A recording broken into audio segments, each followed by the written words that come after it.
Persamaan dari belalang dan laba-laba adalah keduanya sama-sama tergolong dalam serangga yang termasuk dalam jenis hewan berbuku-buku atau arthropoda. Perbedaannya di mana belalang merupakan serangga herbivora, sedangkan laba-laba adalah serangga karnivora, di mana laba-laba memangsa serangga lain.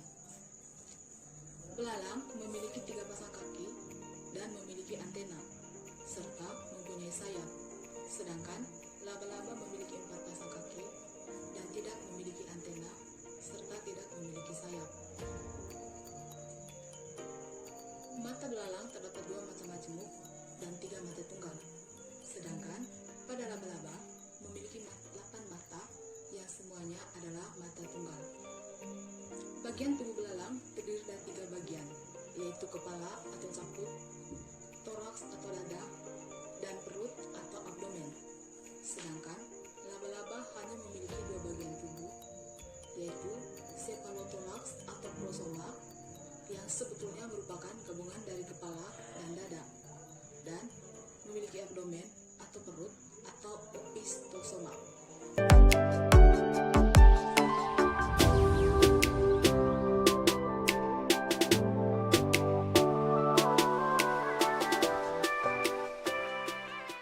Bagian-bagian tubuh belalang. Belalang secara umum digunakan untuk menamakan serangga herbivora yang dikelompokkan ke dalam ordo Orthoptera. Struktur bagian tubuh yang dimiliki 20.000 spesies belalang hampir sama. Hewan ini penting dipelajari karena memiliki peranan negatif bagi manusia, khususnya dalam bidang pertanian, karena merupakan salah satu jenis hama. Bagian tubuh belalang dapat dikelompokkan menjadi 3 bagian, yaitu kepala atau caput, toraks atau dada, dan abdomen atau perut. Bagian kepala dan toraks dilindungi oleh rangka luar yang terbuat dari kitin dan berfungsi untuk melindungi bagian dalam tubuhnya. Karena bagian abdomennya tidak dilindungi oleh rangka luar, maka abdomennya halus, lunak, dan rawan untuk terluka. Untuk bernafas, jenis serangga satu ini menggunakan trakea. Bagian pertama dari tubuh belalang adalah kepala. Pada bagian kepala, terdapat 2 mata majemuk yang memberikan penglihatan menyeluruh, 3 buah mata tunggal atau mata ocellus yang berfungsi untuk mendeteksi perbedaan objek berdasarkan intensitas cahaya. Kemudian ada sepasang antena dan alat-alat mulut. Alat mulut terdiri dari bibir atas atau labrum, 2 buah mandibula dengan sebuah hipofaring di antara 2 buah maksila. Mulut belalang digolongkan ke dalam tipe mulut menggigit dan mengunyah. Bagian mandibula pada mulut belalang fungsinya untuk memotong makanan, sedangkan bagian maksilanya berfungsi untuk mengunyah makanan yang sudah terpotong. Peran antena dan mata yang ada di bagian tubuh belalang berfungsi sebagai organ sensoris untuk mendeteksi kondisi yang ada di lingkungannya. Belalang mempunyai antena yang lebih pendek dari panjang tubuhnya, yang berfungsi sebagai sensor pendeteksi sentuhan, suhu, getaran, pergerakan udara, bau, dan rasa. Bagian berikutnya adalah toraks. Di dalam toraks menampung otot-otot yang mengontrol sayap dan kaki. Bagian toraks belalang meliputi bagian depan yang disebut protoraks, bagian tengah disebut mesotoraks, dan bagian belakang disebut metatoraks. Masing-masing segmen mempunyai sepasang kaki. Kaki belalang berjumlah 3 pasang. Kaki belakang pada belalang digunakan untuk melompat, sedangkan kaki kecil di depan dan tengah untuk berjalan. Segmen kaki dari bagian pangkal ke ujung tersusun sebagai berikut: kosa, trochanter, femur, tibia, dan tarsus. Pada mesotoraks dan metatoraks, masing-masing terdapat sepasang sayap. Sayap depan biasanya sempit dan kasar, serta keras, yang berfungsi untuk melindungi sayap belakang yang tipis seperti sifat. Sayap depan ukurannya jauh lebih kecil daripada sayap belakang. Ketika sayap dikepakkan, sayap bagian belakang akan bergetar yang memungkinkan belalang bisa terbang. Bagian yang ketiga dari tubuh belalang adalah abdomen. Dada dan perut tersegmentasi dan memiliki kutikula kaku yang terdiri dari pelat tumpang tindih yang terdiri atas kitin, yang merupakan polisakarida struktural yang digunakan untuk menyusun exoskeleton dari arthropoda. Abdomen atau perut belalang terdiri dari 11 segmen. Segmen pertama menyatu dengan toraks dan berisi organ timpanal atau organ pendengaran dan sistem pendengaran. Segmen 2 hingga 8 berbentuk cincin dan disambung dengan membran fleksibel. Segmen 9 mengandung sepasang sersi yang merupakan pelengkap berpasangan pada segmen paling belakang, berfungsi sebagai organ sensoris, tetapi beberapa fungsinya sebagai pencubit data atau sebagai organ kopulasi. Segmen 10 dan 11 menampung organ reproduksi. Belalang tidak mempunyai telinga, tetapi di bagian depan abdomen dekat sayap terdapat alat pendengar yang disebut membran timpani atau timpanium. Timpanium menyerupai disk bulat besar yang di dalamnya terdapat beberapa prosesor dan saraf yang berfungsi untuk mendeteksi getaran di udara. Sedangkan di bagian belakang abdomen terdapat organ reproduksi. Belalang betina, organ reproduksi, mempunyai spermateka yang berfungsi untuk menerima spermatozoa yang dikeluarkan ke jantan, serta ovipositor yang digunakan untuk meletakkan telur ke dalam substrat. Pada belalang jantan, terdapat alat kopulasi yang digunakan untuk menyuntikkan spermatozoa ke spermateka yang dimiliki belalang betina.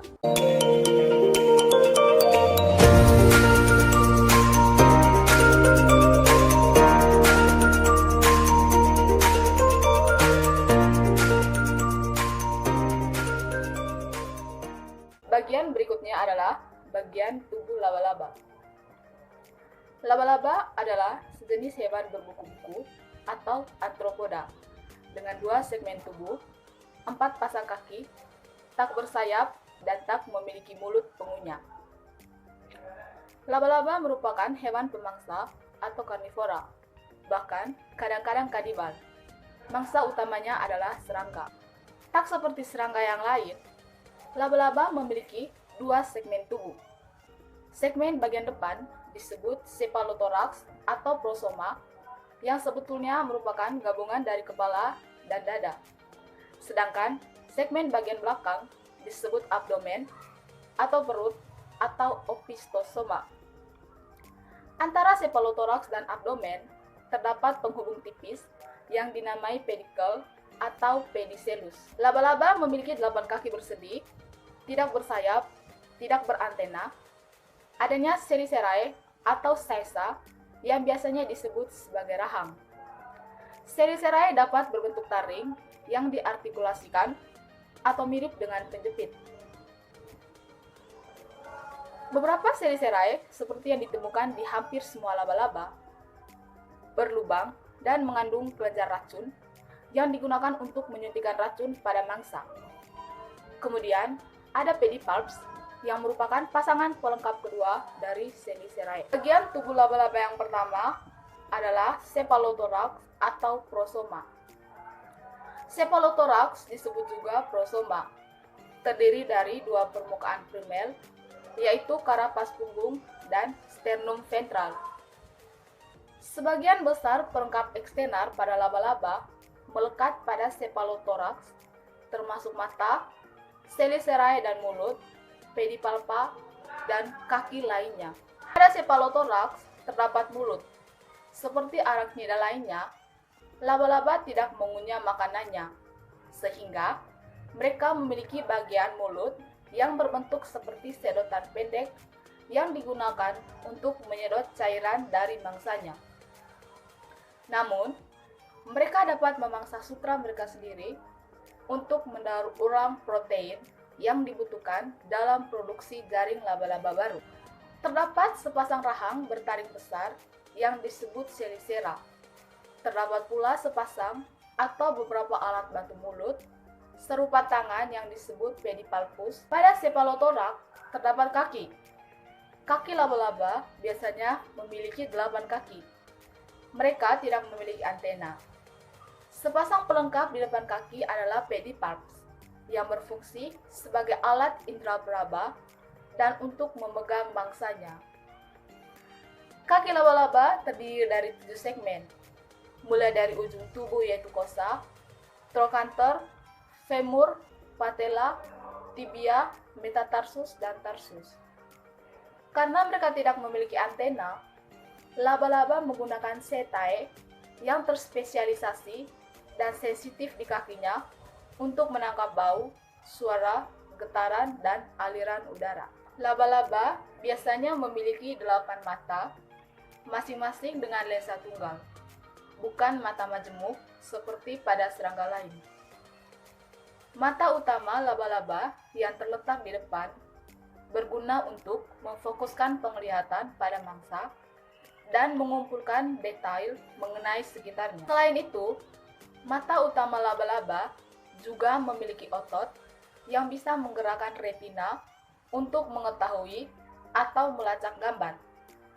Sedangkan mata sekunder yang terletak di sekeliling kepalanya berfungsi untuk mendukung mata primer agar laba-laba memiliki sudut pandang penglihatan yang lebih besar. Kebanyakan laba-laba memiliki penglihatan yang tidak begitu baik, tidak dapat membedakan warna, atau hanya sensitif pada gelap dan terang. Kecualiannya, terdapat pada beberapa jenis laba-laba pemburu yang mempunyai penglihatan tajam dan bagus, termasuk dalam mengenali warna.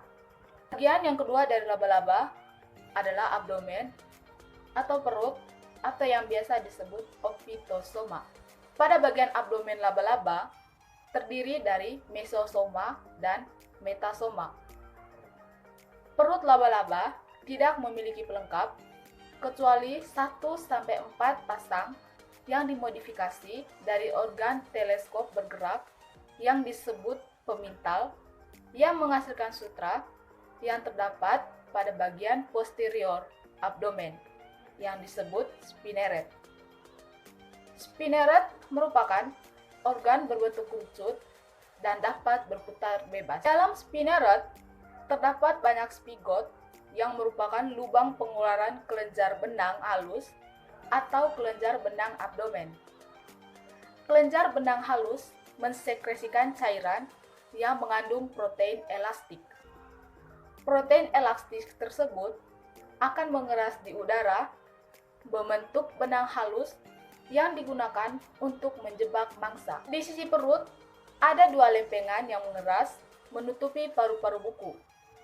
Ini disebut lempeng epigastrik.